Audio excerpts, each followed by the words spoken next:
नमस्कार दोस्तों, जय श्री राम।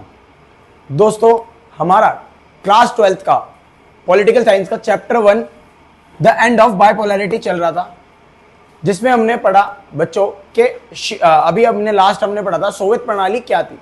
तो हमने सोवियत प्रणाली को समझा कि जो एक तरीके से गरीबों के कल्याण के लिए ऐसी सेंट्रलाइज प्लान जो इकोनॉमी बनेगी वो हमारी क्या कहलाएगी, सोवियत सिस्टम कहलाएगा, सोवियत प्रणाली कहलाएगी।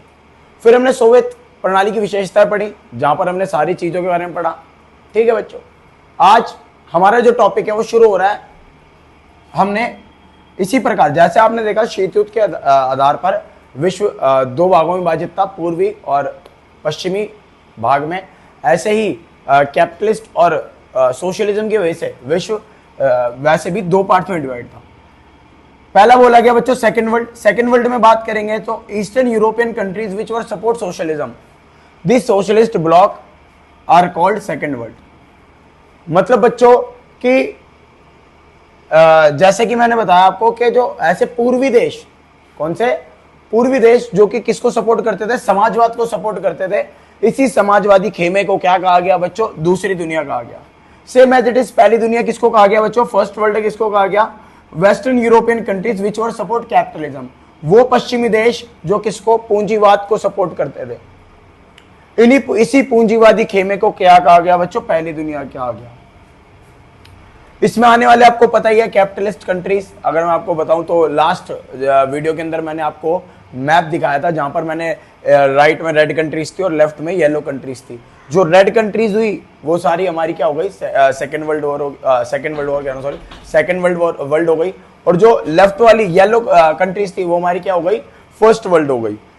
अब बच्चों पूरे यूरोप का हाल था। अब ऐसे ही यूरोप के साथ साथ ये पूरे वर्ल्ड का भी हाल था। तो पूरे वर्ल्ड को भी इसी प्रकार क्या करा था बच्चों, तीन वर्ड्स में तीन दुनिया में विभाजित किया गया था, जिसके अंदर पहली दुनिया अमेरिकी खेमे वाली, दूसरी दुनिया आपकी सोशलिस्ट यूएसएसआर वाली, और तीसरी दुनिया कौन सी बच्चों, जो ना पहली दुनिया में आती थी ना दूसरी, ना वो समाजवादी थी ना ही वो पूंजीवादी थी।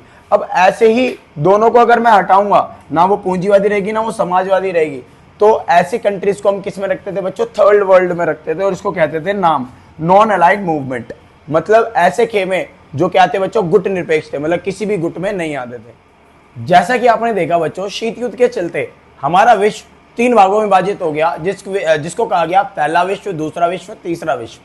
बोले तो इंग्लिश में first world, second world and third world. मैंने तीनों वर्ल्ड के बारे में आपको बताया कि कौन सा वर्ल्ड किस तरीके से काम करता है।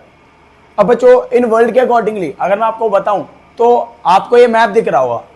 ठीक है बच्चों, इसमें अगर आप देखोगे, जैसे मैंने आपको बताया था पूंजीवादी, और आपको मैंने बताया था पूंजीवादी, और दूसरा क्या था अपना साम्यवादी, मतलब समाजवादी। ये पूंजीवादी समाजवादी तो सेम है। अगर आप नीचे की तरफ देख रहे होंगे, जो मैक्सिमम ग्रीन पार्ट्स में दिख रहे हैं आपको, ये सारे के सारे क्या है बच्चों, ये सारे के सारे हमारे तीसरी दुनिया के देश है, जो आप नीचे की तरफ देख रहे हो मैक्सिमम, जिसमें भारत भी आता है, यूगोस्लाविया भी आता था, और दक्षिण अफ्रीका कह रहा था, अफ्रीका के कई सारे देश आते थे, दक्षिण अफ्रीका भी उसमें से एक था।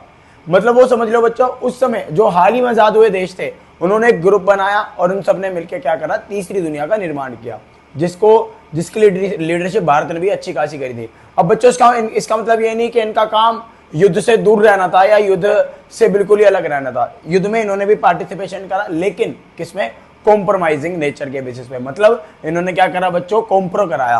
क्या कराया, कॉम्प्रो। मतलब जो फर्स्ट वर्ल्ड और सेकंड वर्ल्ड के बीच में युद्ध हो रहा था, मतलब अमेरिका और सोवियत संघ के बीच में जो युद्ध होने की संभावनाएं बन रही थी, इन युद्ध होने की संभावनाओं को कम करने का काम इस नाम ने किया, बोले तो नॉन अलाइन्ड मूवमेंट्स ने किया।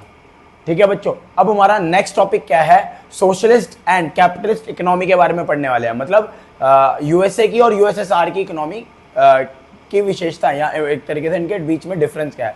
अगर मैं बात करूं बच्चों, यहाँ पर मैंने लिखा सोवियत इकोनॉमी, यहाँ पर लिखा है सोशलिस्ट इकोनॉमी लिख दी, सॉरी कैपिटलिस्ट इकोनॉमी है ये। ठीक है, सोवियत इकोनॉमी यहाँ पर लिखेंगे यूएसए कैपिटलिस्ट इकोनॉमी। अगर मैं बात करूं यूएसए कैपिटलिस्ट इकोनॉमी के बारे में तो और सोवियत इकोनॉमी के बारे में, तो सबसे पहले बात करते हैं, जैसे हमने बताया था it was controlled by state. मतलब ये क्या था बच्चों, राज्य के द्वारा, मतलब सरकार के द्वारा इन पर नियंत्रण किया जाता है। यहाँ पर क्या होता है बच्चों, सरकार का मिनिमम कंट्रोल होता है, मिनिमम कंट्रोल ऑफ स्टेट, या स्टेट एज मिनिमम कंट्रोल, मतलब सरकार का जो होता है बहुत ज्यादा, बहुत मतलब कम भूमिका होती है, मतलब एक तरीके देखा जाए तो इकोनॉमी पर। ठीक है, सेकंड अगर बात करें, ये प्लान बेस्ड इकोनॉमी होती है। प्लान बेस्ड इकोनॉमी का मतलब क्या होता है, मैंने आपको बताया था कि पहले से ही प्लानिंग होती है। क्यों? क्योंकि इसके अकॉर्डिंगली जो सोवियत इकोनॉमी है, हमारी सोशलिस्ट इकोनॉमी है, उसके अकॉर्डिंग क्या करना पड़ता है, गरीबों का उत्थान करना पड़ता है। अब गरीबों के वेलफेयर के लिए, मतलब पुअर के वेलफेयर के लिए हमें क्या करना पड़ेगा बच्चों, एक तरीके से प्लान बेस्ड इकोनॉमी बनानी पड़ेगी, मतलब पहले से प्लान बनाना पड़ेगा ताकि उसको आगे चलकर एग्जीक्यूट किया जाए। वहीं अगर मैं बात करूं जो कैपिटलिस्ट इकोनॉमी, वहां पर क्या होती थी, based on free economic competition, मतलब स्वतंत्र आर्थिक प्रतिस्पर्धा के पर आधारित होता है। मतलब कोई भी कैसे भी एक तरीके से मतलब इकोनॉमी में मतलब काम कर सकता है, कोई भी कैसे भी, फ्री है बंदा, आजाद है कुछ भी कैसे भी काम करने की। जैसे आप देखते होंगे इंडिया के अंदर बहुत सारी चीजों के लिए हमें क्या करना पड़ता है बच्चों, जैसे हमें कुछ सर्टिफिकेट्स लगाने पड़ते हैं, ठीक है, कुछ लाइसेंसेज लेने पड़ते हैं बहुत सारे कामों के लिए, मतलब पर्टिकुलर किसी काम के लिए एमसीडी की क्या लेनी पड़ती है, हमें एमसीडी की भी परमिशन लेनी पड़ती है। जैसे आपने देखा होगा वड़ा पाव गर्ल को हटा दिया था क्योंकि उसको भी परमिशन। अब लेकिन अगर आप देखोगे कई जो हमारी कैपिटलिस्ट बेस्ड इकोनॉमी होती है, वहां पर क्या होता है कि जो व्यक्ति होता है based on free economic competition, व्यक्ति कैसे भी करके अपना कुछ भी कर सकता है अगर वो इकोनॉमी के बेसिस पर, मतलब पैसे कमाने के आधार पर कर रहा है तो। लेकिन इसके लिए भी लीगलाइज्ड होना चाहिए। जैसे आपको मैं बताऊं, जैसे इंडिया है बच्चों 100% कैपिटलिस्ट नहीं है और 100% सोशलिस्ट भी नहीं है, हम क्या मिक्स्ड इकोनॉमी है, ठीक है, हम दोनों को मिलाकर बनते हैं। लेकिन हमारे इधर ऐसा नहीं है कि दोनों 50-50 है। अगर कैपिटलिस्ट 49% है तो सोशलिस्ट कितना है, 51%, जिस वजह से भारत की अधिकतम चीजों पर सरकार का ज्यादा कंट्रोल रहता है। ये तो रही बच्चों भारत की बात। इसी वजह से ही वड़ा पाव गर्ल को वहां से हटा दिया गया था एमसीडी के रेड पड़ने के बेसिस पे। अगर मैं बात करूं यहाँ पर based on free economic competition, तो जैसे मैंने बताया कि कैपिटलिस्ट जो कंट्री होती है वहां पर क्या होता है बच्चों, इकोनॉमिक कंपटीशन फ्री होता है, कोई भी व्यक्ति कैसे भी प्रोडक्शन कर सकता है, वो फ्री होता है। इसी के बेसिस पर ये इकोनॉमी होती है। जैसे यहाँ पर प्लान करना पड़ता है, यहाँ पर प्लान नहीं, जिसको जैसे पैसे कमाना है वैसे कमाओ, ठीक है। तीसरा क्या है, there is no individual capital exist, मतलब यहाँ पर कोई भी प्रति व्यक्ति की कोई भी एक तरीके से कैपिटल, मतलब इंडिविजुअल कैपिटल कुछ नहीं होती, सब क्या होती है, सोशल, मतलब समाज की होती है। यहाँ पर सारी संपत्ति किसकी मानी जाती है बच्चों, समाज की, किसी व्यक्ति की नहीं मानी जाती। लेकिन यहाँ पर क्या करा जाता है, व्यक्ति की जो पूंजी है, व्यक्ति का जो कैपिटल है, इंडिविजुअल कैपिटल जो है, उसको काफी ज्यादा इंपॉर्टेंट माना जाता है। यही मैं बात करूं बच्चों, वापस यहाँ पर आऊँ, it is based on socialist ideology, जैसा कि मैं आपको पहले दिन से मतलब लास्ट क्लास से पढ़ा रहा हूँ। और क्या लिखा है, it is based on maximum profit of capitalist principle, मतलब ये क्या है, अधिकतम लाभ के पूंजीवादी सिद्धांत को अपनाता है ये। मतलब मैक्सिमम इनका सिर्फ एक ही मोटिव होता है कि ज्यादा प्रॉफिट कमाना। इनका मोटिव क्या होता है कि एक तरीके से गरीबों की मदद करना। इसलिए ये किस पे बेस्ड होती है, सोशलिस्ट आइडियोलॉजी। यहाँ क्या होता है, maximum profit of capitalist principle पर बेस्ड होती है। लास्ट में बच्चों क्या पॉइंट लिखा हुआ है, production were controlled by the state, मतलब यहाँ पर जो प्रोडक्शन है, जैसे मैंने आपको बताया था ना, सुई से लेकर कार या ट्रक या एरोप्लेन सब कौन बनाएगी, सरकार बनाएगी। वही बात है, production were controlled by the state, यहाँ पर जो प्रोडक्शन है वो सरकार के द्वारा कंट्रोल की जाती है। यहाँ पर आप देखोगे production were controlled by the market, कि जो प्रोडक्शन है वो किसके द्वारा कंट्रोल की जाती है, मार्केट के बेसिस पे, कि अगर मार्केट में कितनी डिमांड हो रही है, कितनी चीजें रह रही है, कम डिमांड है तो कम प्रोडक्शन करते हैं, ज्यादा डिमांड है तो ज्यादा प्रोडक्शन करते हैं। तो मार्केट के आधार पर, बाजार पर आधारित होती है बच्चों। इस पर जो हमारा उत्पादन है किस पर आधारित होता है, बाजार पर। यहाँ पर उत्पादन सरकार पर आधारित होता है। तो दोस्तों अब हम पढ़ेंगे मिखाइल गोर्बाचेव के बारे में। मिखाइल गोर्बाचेव कौन थे बच्चों, एक प्रेसिडेंट थे सोवियत संघ के, जो कि 1980 के दशक में इन्होंने लास्ट मतलब एक तरीके से सोवियत संघ को बचाने के लिए आखिरी दम तक जो मतलब एक एफर्ट मारा, वो मिखाइल गोर्बाचेव थे। तो मिखाइल गोर्बाचेव ने क्या करा बच्चों, सबसे पहले इन्होंने राजनीतिक सुधार करने की कोशिश की और डेमोक्रेटाइजेशन किया, मतलब लोकतांत्रिकरण करने की शुरुआत की। और साथ ही साथ उन्होंने कुछ आर्थिक सुधार भी किए, जिसके अंदर रीस्ट्रक्चरिंग मतलब किसी चीज का पुनर्संरचना, किसी चीज को दोबारा से बनाना। तो उन्होंने आर्थिक गतिविधियों को, मतलब आर्थिक सुधारों के हिसाब से क्या कि उन्होंने अर्थव्यवस्था को दोबारा से बनाने की कोशिश की, जिसके लिए उन्होंने खुलेपन की नीति, ओपनिंग अप को अपनाया। जिससे आपको क्या पता लग रहा है बच्चों कि कहीं ना कहीं मिखाइल गोर्बाचेव पूंजीवाद की तरफ जा रहे हैं। किसकी तरफ जा रहे हैं, पूंजीवाद, क्योंकि खुलेपन की नीति पूंजीवाद में होती है और लोकतांत्रिकरण भी किस में होता है बच्चों, पूरी तरीके से पूंजीवादी देशों के अंदर ही माना जाता है। अब बच्चों जैसे मैंने बताया declaration of end of Soviet union, तो 1991 में सोवियत संघ क्या क्या हुआ, विघटन हो चुका था, मतलब इसका एंड का घोषणा कर दी थी किसने, बोरिस येल्त्सिन की लीडरशिप में। और कौन कौन था बच्चों उसमें, ईस्ट यूरोपियन कंट्रीज थी, साथ में रशिया, बेलारूस और यूक्रेन, इन सब लोगों ने मिलकर क्या करा बच्चों, सोवियत संघ की समाप्ति की घोषणा कर दी। और 1991 में सोवियत संघ की क्या हो गया, विघटन हो गया, मतलब समाप्ति हो गई। और यहीं से शीत युद्ध की भी बच्चों क्या हुआ, समाप्ति हो गई। सबसे पहले अगर मैं बात करूं कि drawbacks of communist rule in Soviet union, के जो साम्यवादी शासन में जो कमियां थी सोवियत संघ के अंदर, वो क्या क्या थी। सबसे पहले कमी की थी बच्चों एडमिनिस्ट्रेटिव एंड पॉलिटिकल डेडलॉक, मतलब क्या बोलेंगे, प्रशासनिक तथा राजनीतिक गतिरोध, कि वहाँ की जो पॉलिटिक्स थी, मतलब एक तरीके से देखा जाए तो मतलब वहाँ का जो प्रशासन था और जो राजनीति थी वो बिल्कुल ही क्या होती है, रुक चुकी थी। क्यों, क्योंकि जनाधार बिल्कुल खत्म होता जा रहा था।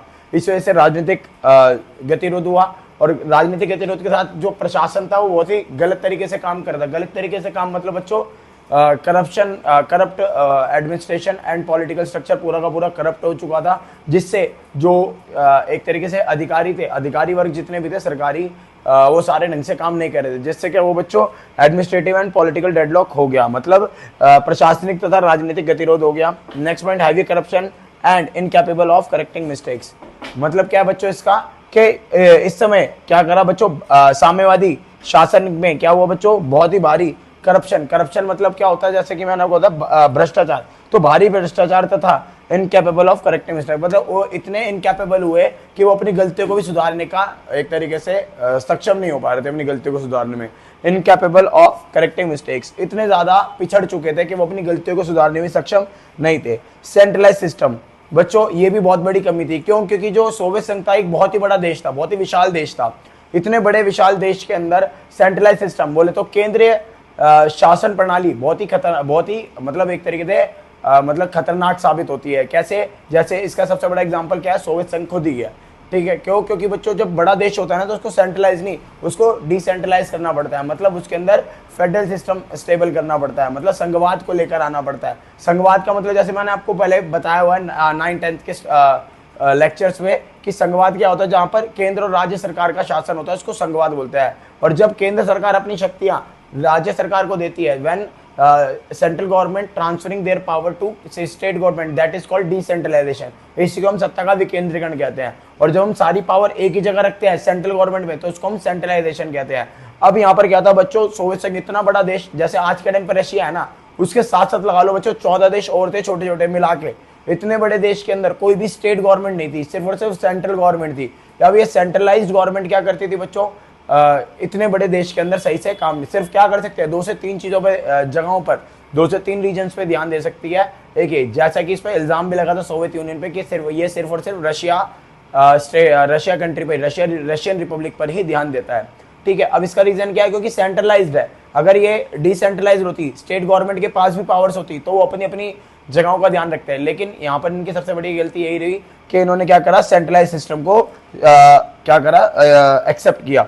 लास्ट क्या, dictator leadership of communist party. बच्चों कम्युनिस्ट पार्टी के अंदर कुछ ऐसे नेता भी हुए जिनकी जो प्रकृति थी, जिनका जो नेचर था कैसा था, डिक्टेटर जैसा था। हालांकि वो कहीं ना कहीं लोकतांत्रिक ही थे, मतलब लोगों द्वारा चुने गए लोग ही थे, लेकिन फिर भी उनकी जो प्रवृत्ति थी वो कैसी थी, एक तरीके से डिक्टेटर जैसी थी।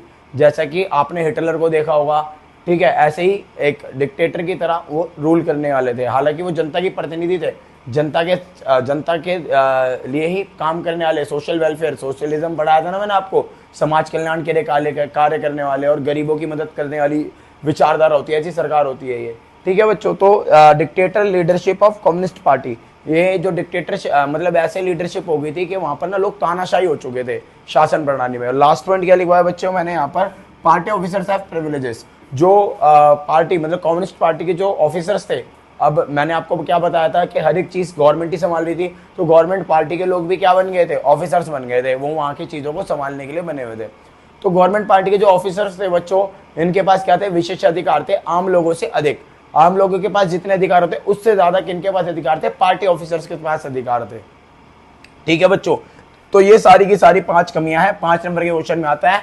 मैंने आपको सिर्फ पॉइंट टू पॉइंट लिखवाई है, लेकिन मैंने जो आपको एक्सप्लेन करा है एग्जाम में एज इट इज एग्जाम्पल के साथ आप क्या करना, इसको एक्सप्लेन करना। ठीक है बच्चों, आज की वीडियो हम यहीं एंड करते हैं। अब मिलते हैं आपसे नेक्स्ट लेक्चर में, मतलब नेक्स्ट वीडियो में। तब तक के लिए धन्यवाद। हमारी वीडियो को लाइक कीजिए, शेयर कीजिए और चैनल को सब्सक्राइब करना ना भूलें। और ये वीडियो 12th क्लास के मैक्सिमम स्टूडेंट्स के साथ शेयर कीजिए।